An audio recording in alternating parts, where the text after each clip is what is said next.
எல்லா பேஷண்ட்ஸுக்கும் personal care தராங்க. 30 years of proven medical records. All eye care treatment under one roof. அதான் RK ஐ சென்டரோட speciality. கர்த்தருக்குள் பிரியமானவர்களே, உங்களை மறுபடியுமாக சந்திப்பதில் நான் பெருமகிழ்ச்சி அடைகிறேன். இந்த வாரம் நாம் தியானிக்க இருப்பது தேவனின் வெகுமதிகள் மற்றும் தண்டனைகள். வெகுமதிகள் மற்றும் கொடுத்தால் போதாதா, தண்டனைகள் தேவையா என்று நாம் சிந்திக்கக்கூடும். நாம் என்ன கருதுவதில்லை என்றால், ஆண்டவருக்கு நம்ம இந்த உலகத்தில் கொண்டு வருவதில் ஒரு பெரிய நோக்கம் உண்டு. நாம் ஏதேச்சையாக இங்கு வரவில்லை. ஆண்டவர் நம்மை ஏதேச்சையாக கொண்டு வரவில்லை. நான் வற்புறுத்தி கொண்டிருப்பது எல்லாமே ஒரு பெரிய திட்டத்தோடு நம்மை இந்த உலகத்தில் கொண்டு வருகிறார். அது அவரை போல் இருப்பதற்கு பயிற்சி அளிக்க. இதை தேவனாலே சொர்க்கத்தில் செய்ய இயலாது. அதனால் நம்மை அவர் இந்த பூமிக்கு கொண்டு வந்து பயிற்சிவிக்கிறார், படிப்பிக்கிறார். அப்படி பயிற்சிவிக்கும் போதும் படிப்பிக்கும் போதும் நாம் சரியாக படிக்கவில்லை என்றால் இந்த தண்டனைகள் கொடுத்தாக வேண்டும். நன்றாக படிப்பதற்கு சில வெகுமதிகளையும் ஆண்டவர் கொடுக்க வேண்டியிருக்கிறது. நாம் எப்படி இந்த உலகத்திலே நம்முடைய குழந்தைகளை தண்டித்தும் வெகுமதிகள் கொடுத்தும் படிப்பிக்கிறோமோ, அதே போல ஆண்டவரும் நம்மை இந்த உலகத்திலே படிப்பிக்கிறார். நல்ல உண்மையாக சொல்லப்போனால் இந்த பூமி ஒரு பள்ளிக்கூடம். இதை பிதா கட்டியிருக்கிறார். பரிசுத்த ஆவியானவர் நமக்கு உபாத்தியாயர். அவர் தான் நமக்கு சொல்லிக் கொடுக்கிறார். இயேசுநாதர் தன் இரத்தத்தை வைத்தே நமக்காக ஃபீஸை கட்டுகிறார். அவர்கள் மூவரும் சேர்ந்து திரியேக கடவுளாக நம்மை படிப்பிக்கிறார்கள். சென்ற வாரம் நாம் தியானித்தோம். என்ன பொறுப்புகளை எல்லாம் அவர் இம்மையிலே நமக்கு வைத்திருக்கிறார், மறுமையிலே வைத்திருக்கிறார்.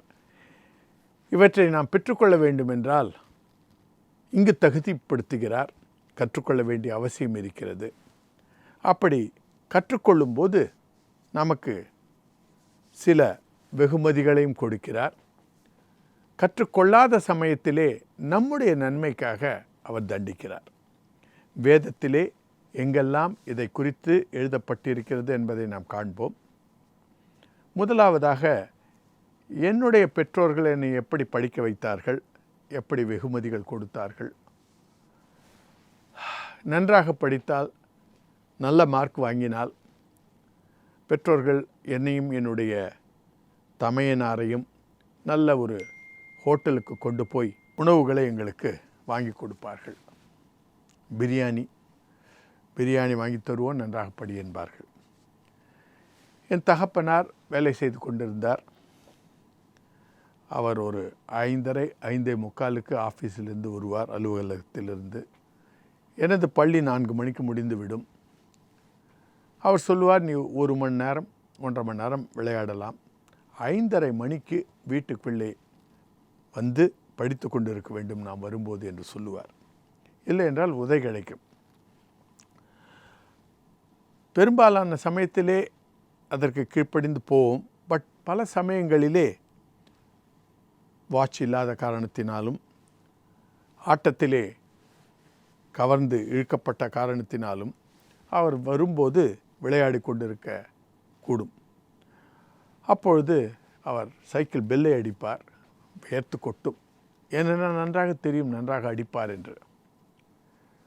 வீட்டுக்கு போன உடனே பேண்ட்டை தூக்கிடான்வார். பேண்ட்டை உயர்த்தின பிறகு ஒரு பெரம்பு எடுத்து விளாசுவார். தேம்பி அழுது கொண்டிருப்பேன். அழுதது போதும் போய் படி என்று சொல்லுவார். இது அப்பா கொடுக்கும் தண்டனை. அம்மாவும் வேலை செய்து கொண்டிருந்தார்கள். அவர்கள் படிக்க வேண்டிய சமயத்தில் நான் படிக்காமல் விளையாடி கொண்டிருந்தால் அதை அவர்கள் பார்த்து விட்டால் வந்து ஒரு கடவுளிடத்தில் முறையிடுவார்கள். கர்த்தாவே இவனுக்கு ஞானத்தை கொடுங்க, புத்தியை கொடுங்க, சமயத்தை வீணடிக்கிறான், வருங்காலத்தில் எப்படி இருப்பான்னே தெரியல. இப்படியெல்லாம் நொய் நொய் நொய் என்று கூறிக்கொண்டே இருப்பார்கள். நான் யோசிப்பதுண்டு, தகப்பனாருடைய தண்டனை ஒரு சில அடிகளோடு போய்விட்டது, இது ஒரு 10-15 நிமிடங்கள் நீடிக்கின்றனவே, அதைவிட இது கஷ்டமாக இருக்கிறது என்று. தேர்வு சமயங்களிலே படிப்பதற்காக விளையாடி கொண்டிருந்தால் அம்மாவுக்கு ரொம்ப கோபம் வந்துவிடும். பரீட்சை சமயத்தில் விளையாடுகிறாயா என்று அடிக்க மாட்டார்கள், திட்டமாட்டார்கள். அவர்களே பாவம் அவர்களுடைய சாரியை எடுத்து கொஞ்சம் மேலே இழுத்து பெரம்பில் அவங்களே அடித்து கொள்வார்கள். அதை பார்க்கும்போது எனக்கு ரொம்ப வேதனையாக இருக்கும். நமக்காக ஏன் அம்மா கஷ்டப்படுகிறார்கள் என்று. அதுதான் எனக்கு அதிகமாக உரைக்கும். இதே போலத்தான் பிதாவானவர் நம்மை இம்மிடியட்டாக அடிக்கிறார், பரிசுத்த ஆவியானவர் நொய் நொய் பண்ணுகிறார். என்னுடைய பிள்ளையாக இருக்கிற நீ இப்படி செய்யலாமா என்று உணர்த்தி கொண்டே இருப்பார். இயேசுநாதர் நம்முடைய பாவங்களுக்காக அவர் சிலுவையில் மரிக்கிறார். திரியேக கடவுள் மூவரும் சேர்ந்து எப்படியாவது நாம் படிக்க வேண்டும், பொறுப்புகளை பெற்றுக்கொள்ள வேண்டும் என்பதில் வாஞ்சையாக இருக்கிறார்கள். உபாகமம் 28வது அதிகாரம் முதல் 14 வசனங்களிலே ஆண்டவர் ஆசீர்வாதத்தை குறித்து சொல்லுகிறார். நீங்கள் கீழ்ப்படிந்தால், நீங்கள் படித்தால் உங்களுக்கு இத்தனை ஆசீர்வாதங்களும் வரும் என்று சொல்லுகிறார். இன்று நான் உனக்கு விதிக்கிற உன் தேவனாகிய கர்த்தருடைய கட்டளைகளின்படியெல்லாம் செய்ய நீ கவனமாய் இருக்கும்படிக்கு அவர் சத்தத்துக்கு உண்மையாக செவி கொடுப்பாயானால் உன் தேவனாகிய கர்த்தர் பூமியில் உள்ள சகல ஜாதிகளிலும் உண்மை மேன்மையாக வைப்பார். நீ உன் தேவனாகிய கர்த்தரின் சத்தத்துக்கு செவி கொடுக்கும்போது இப்பொழுது சொல்லப்படும் ஆசீர்வாதங்களெல்லாம் உன்மேல் உனக்கு பலிக்கும். நீ பட்டணத்திலும் ஆசீர்வதிக்கப்பட்டிருப்பாய், வெளியிலும் ஆசீர்வதிக்கப்பட்டிருப்பாய். உன் கர்ப்பத்தின் கனியும் உன் நிலத்தின் கனியும் உன் மாடுகளின் பெருக்கமும் உன் ஆடுகளின் மந்தைகளுமாகிய உன் மிருக ஜீவன்களின் பலனும் ஆசீர்வதிக்கப்பட்டிருக்கும். உன் கூடையும் மாப்பிசீர உன் தொட்டியும் ஆசீர்வதிக்கப்பட்டிருக்கும். நீ வருகையிலும் ஆசீர்வதிக்கப்பட்டிருப்பாய், நீ போகையிலும் ஆசீர்வதிக்கப்பட்டிருப்பாய். உனக்கு விரோதமாக எழும்பும் உன் சத்துருக்களை கர்த்தர் உனக்கு முன்பாக முறியடிக்கும்படி ஒப்பு கொடுப்பார். ஒரு வழியாய் உனக்கு எதிராக புறப்பட்டு வருபவர்கள் 7 வழியாய் உனக்கு முன்பாக ஓடிப்போவார்கள். கர்த்தர் உன் களஞ்சியங்களிலும் உன் கையிடும் எல்லா வேலைகளிலும் உனக்கு ஆசீர்வாதம் கட்டளையிடுவார். உன் தேவனாகிய கர்த்தர் உனக்கு கொடுக்கும் தேசத்திலே உன்னை ஆசீர்வதிப்பார். உன் தேவனாகிய கர்த்தரின் கட்டளைகளை கைக்கொண்டு அவர் வழிகளில் நடக்கும்போது கர்த்தர் உனக்கு ஆணையிட்டபடியே உன்னை தமக்கு பரிசுத்த ஜனமாக நிலைப்படுத்துவார். அப்பொழுது கர்த்தருடைய நாமம் உனக்கு தரிக்கப்பட்டது என்று பூமியில் ஜனங்களெல்லாம் கண்டு உனக்கு பயப்படுவார்கள். உனக்கு கொடுப்பேன் என்று கர்த்தர் உன் பிதாக்களுக்கு ஆணையிட்ட தேசத்தில் கர்த்தர் உன் கர்ப்பத்தின் கனியிலும் உன் மிருக ஜீவன்களின் பலனிலும் உன் நிலத்தின் கனியிலும் உனக்கு பரிபூர்ண நன்மை உண்டாகும்படி கட்டளையிடுவார். ஏற்ற காலத்திலே உன் தேசத்திலே மழை பெய்யும். நீ கையிட்டு செய்யும் வேலைகளை எல்லாம் ஆசீர்வதிக்கவும் கர்த்தர் உனக்கு தமது நல்ல பொக்கிஷ சாலையாகிய வானத்தை திறப்பார். நீ அநேக ஜாதிகளுக்கு கடன் கொடுப்பாய், நீயோ கடன் வாங்காதிருப்பாய். இன்று நான் உனக்கு விதிக்கிற வார்த்தைகள் யாவையும் விட்டு விலகி வேறே தேவர்களை சேவிக்கும்படி நீர் வலதுபுறம் இடதுபுறம் சாயாமல் இன்று நான் உனக்கு விதிக்கிற உன் தேவனாகிய கர்த்தரின் கட்டளையை கை கொள்ளவும் அவைகளின்படி நடக்கவும் அவைகளுக்கு செவி கொடுத்து வந்தால் கர்த்தர் உன்னை வாலாக்காமல் தலையாக்குவார், நீ கீழாகாமல் மேலாவாய். 14 வசனங்கள். ஆனால் கர்த்தருடைய பிள்ளைகளை வீட்டிலே சென்று தியானியுங்கள். அந்த அதிகாரத்திலே மொத்தம் 68 வசனங்கள் இருக்கிறது. இந்த 14 வசனங்கள் போக மீதியாக இருக்கிற 54 வசனங்கள் சாபத்தை குறித்து சொல்லப்பட்டிருக்கிறது. நீ படிக்கவில்லை என்றால், நீ கீழ்ப்படியவில்லை என்றால் 15வது வசனம், இன்று நான் உனக்கு விதிக்கிற உன் தேவனாகிய கர்த்தருடைய எல்லா கற்பனைகளின்படியும் கட்டளைகளிலும் நடக்க கவனமாக இருந்து அவர் சத்தத்திற்கு செவி கொடாதே போனாயாகில் இப்பொழுது சொல்லப்படும் சாபங்கள் எல்லாம் உன்மேல் வந்து உனக்கு பலிக்கும்.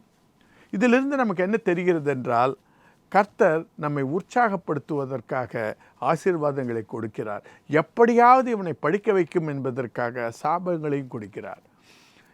கர்த்தர் யார் மேல் பிரியமாய் இருக்கிறார்களோ அவர்களைத்தான் சிருஷ்டிப்பார். எபிரேயர் புஸ்தகம் 12வது அதிகாரம் 5வது வசனத்திலே இருந்து இப்படியாக எழுதப்பட்டிருக்கிறது. அன்றியும் என் மகனே, கர்த்தருடைய சிட்சையை அற்பமாக எண்ணாதே, அவரால் கடிந்து கொள்ளும்போது சோர்ந்து போகாதே. கர்த்தர் எவனிடத்தில் அன்பு கூறுகிறாரோ அவனை அவர் சிட்சித்து தாம் சேர்த்து கொள்ளுகிற எந்த மகனையும் தண்டிக்கிறார். எந்த பிள்ளைகளுக்கு சொல்லுகிறது போல உங்களுக்கு சொல்லியிருக்கிற புத்திமதியை மறந்தீர்கள். நீங்கள் சிட்சையை சகிக்கிறவர்களாயிருந்தால் தேவன் உங்களை புத்திரராக எண்ணி நடத்துகிறார். தகப்பன் சிட்சியாத புத்திரனுண்டோ? எல்லோருக்கும் கிடைக்கும் சிட்சை உங்களுக்கும் கிடையாதிருந்தால் நீங்கள் புத்திரராய் இராமல் வேசி பிள்ளைகளாயிருப்பீர்களே. அன்றியும் நம்முடைய சரீரத்தின் தகப்பன்மார்கள் நம்மை சிட்சிக்கும்போது அவர்களுக்கு நாம் அஞ்சி நடந்திருக்க, நாம் பிழைத்திருக்கத்தக்கதாக ஆவியின் பிதாவுக்கு வெகு அதிகமாக அடங்கி நடக்க வேண்டுமல்லவா? அவர்கள் தங்களுக்கு நலமென்று தோன்றினபடி கொஞ்ச காலம் சிட்சித்தார்கள். இவரோ தம்முடைய பரிசுத்தத்துக்கு நாம் பங்குள்ளவர்களாகவும் பொருட்டு நம்முடைய பிரயோஜனத்துக்காகவே நம்மை சிட்சிக்கிறார். எந்த சிட்சையும் தற்காலத்தில் சந்தோஷமாக காணாமல் துக்கமாய் காணும். ஆகிலும் பிற்காலத்திலே அதில் பழகினவர்களுக்கு அது நீதியாகிய சமாதான பலனை தரும். ஆகையால் நெகிழ்ந்த கைகளையும் தளர்ந்த முழங்கால்களையும் நீங்கள் திரும்பி நிமிர்த்தி முடமாயிருக்கிற பிசகி போகாமல் சொஸ்தமாகும்படிக்கு உங்கள் பாதைகளுக்கு வழிகளை செவைப்படுத்துங்கள். இதிலிருந்து பார்ப்போம் என்றால், கடவுள் நம்மை சிருஷ்டிக்கும்போது நமக்கு கஷ்டமாக இருக்கலாம். என்னுடைய தாயார் சின்ன வயசில் எனக்கு சொல்லுவார், முதுநெல்லிக்காய் முன்னில் கசக்கும் பின்னில் இனிக்கும். முதுநெல்லிக்காய் என்பது மலையாளத்தில் ஒரு பெயர். அது முழு நெல்லிக்காய், அரை நெல்லிக்காய் ஸ்வீட்டாக இருக்கும், முழு நெல்லிக்காய் துவர்ப்பாக இருக்கும் ஸ்டார்டிங்கில். ஆனால் போக போக போக அது இனிப்பு கூடும். அதுபோல் கர்த்தருடைய சிட்சை ஆரம்ப காலத்திலே நமக்கு துவர்ப்பாக இருந்தாலும் அதனால் படிக்கப்பட்ட நாம் அதிலே பயிற்சி வைக்கப்படும்போது, வெற்றி கொள்ளும்போது, படிக்கும்போது பிற்காலத்திலே நல்ல பலனை அடைவோம். எனக்கு உபத்திரம் வந்தது நல்லதே, நான் அவருடைய பிரமாணங்களை கற்றுக்கொள்கிறேன் என்று சங்கீதம் 119:71 சங்கீதக்காரன் சொல்லுவார். அதுபோல் கர்த்தருடைய பிள்ளைகளே, இந்த உலகத்திலே அவர் நம்மை சிருஷ்டிக்கிறார், வெகுமதிகளையும் கொடுக்கிறார், எல்லாம் நம்முடைய நன்மைக்காக செய்கிறார். நாம் படிப்போம், மறுமையில் பொறுப்புகளை எடுத்துக்கொள்வோம். நன்றி, வணக்கம்.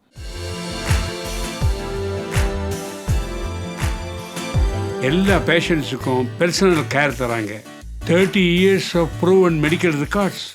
All eye care treatment under one roof. அதான் ஆர்கே ஐ சென்டரோட ஸ்பெஷாலிட்டி.